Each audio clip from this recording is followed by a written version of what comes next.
काल आपण जे उदाहरण बघितलं निश्चयकाचं, तर सगळीकडे अधिक चिन्ह असल्यानंतर सोडवता येतं. पण काही मुलांची शंका आहे की दोन्हीकडे वजा चिन्ह असेल तर आम्ही कसं सोडवायचं. तर त्यासाठी एक ट्रिक सांगते की वजा चिन्ह आल्यानंतर काय करायचं. तर असं एक ट्रायंगल तुम्ही लक्षात ठेवायचं आहे. त्याच्यावरती अधिक असणार आहे आणि खाली दोन्हीकडे वजा वजा चिन्ह असणार आहे.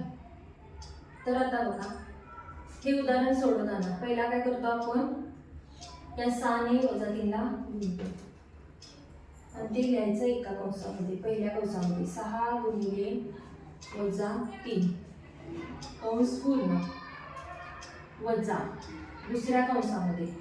दुसऱ्या स्टेपला आपण काय करतो, जो वजा 4 आहे त्याने काय करतो, या 8 ला गुणतो आणि ते दुसऱ्या कंसामध्ये लिहितो. वजा 4 गुणिले 8. आता काय करायचं बघा. आता तुम्हाला इथे समजत नव्हतं तर 6च्या समोर कोणतं चिन्ह नाही आहे, म्हणजे कोणतं असतं, अधिक चिन्ह असतं. अधिक चिन्ह कधी देत नाही, वजा चिन्ह देतात, पण अधिक चिन्ह जर का दिलं नसेल तर ते कोणतं चिन्ह असतं, अधिकाचं चिन्ह असतं. आता बघा, अधिक गुणिले वजा, हां तर 6 गुणिले 3 किती, 18 हे सर्वांना माहिती आहे, 6 × 18. पण प्रश्न कुठे येतो, अधिक गुणिले वजा, हे समजत नाही, इथे प्रश्न येतो. तर आता बघा, या ट्रायंगलमध्ये अधिक आणि वजा हे हाताने मी असं लपवलं तर काय होतं, वजा होतं. मग या गुणाकाराला वजा चिन्ह द्यायचं. आता वजा हे सूत्रात. आता बघा, 8 गुणिले 4, 4 × 32, 8 गुणिले 4 काय येतं, 32 येतं. आता बघा, इथे वजा आहे, 8च्या समोर कोणतं चिन्ह नाही आहे, म्हणजे कोणतं असतं, अधिक चिन्ह.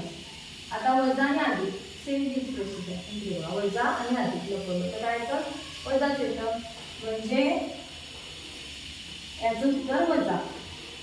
वजा 32 आलं कंसामध्ये. आता हा कंस सोडवायचा, तर वजा 18 बरोबर चिन्हासाठी बरोबर चिन्ह, वजा 18 वजा गुणिले वजा.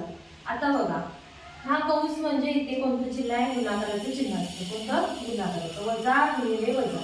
हे पण काही जणांना येत नाही, तर त्यावर काय करायचं, वजा वजा दोन्ही वजा लपवले, उरतात काय, अधिक. उत्तर काय येणार आहे, अधिक 32.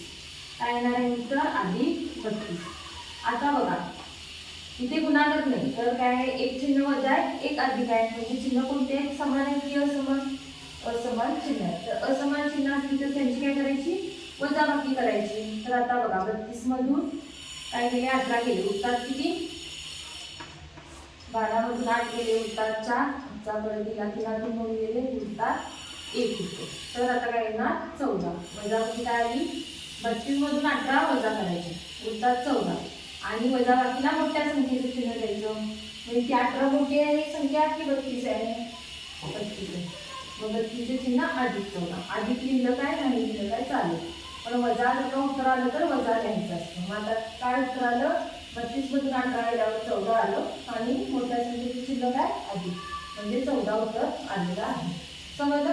तर अशी वजाबाकीची चिन्ह जर का उदाहरण आलं परीक्षेमध्ये तर घाबरायचं नाही. हा ट्रायंगल लक्षात ठेवायचा आणि जिथे जिथे जी चिन्ह आहेत अधिक वजा असेल ती सोडून फक्त कोणतं चिन्ह ते द्यायचं. इथे पण बघा, वजा वजा दोन्हीकडे वजा, वजा गुणिले वजा, म्हणजे वजा वजाची आपण अशी लपवतो, उत्तर कोणतं चिन्ह, अधिक, ते तिथं अधिक दिलेलं. समजलं. अशा पद्धतीने तुम्ही सराव करा, म्हणजे तुम्हाला सोपं जाईल.